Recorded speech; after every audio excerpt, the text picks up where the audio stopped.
let's say we're trying to get someone to do something. Sometimes they say yes, sometimes they say no. What could we do to increase the likelihood that people say yes? And so a study was done now many years ago, decades ago, out at Stanford University, where they went to a local preschool and they asked 4 and 5-year-olds to help clean up a classroom. And they said, hey, can you help clean up?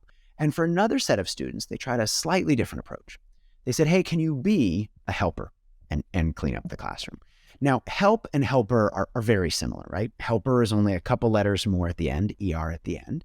But adding those 2 letters led about to a 30% increase in the portion of students that helped.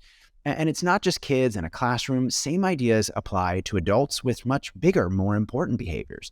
Some researchers tried to use this idea to see if they could get people to vote, to turn out to vote.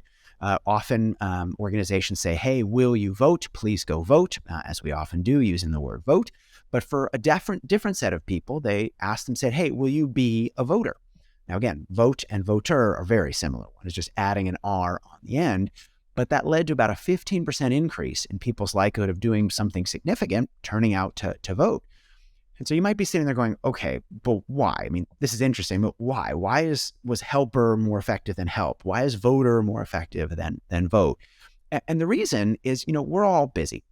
We all have lots of things going on. When someone asks us to do something, we often want to say yes, but we don't always have the time. We don't always have time to take those desired actions.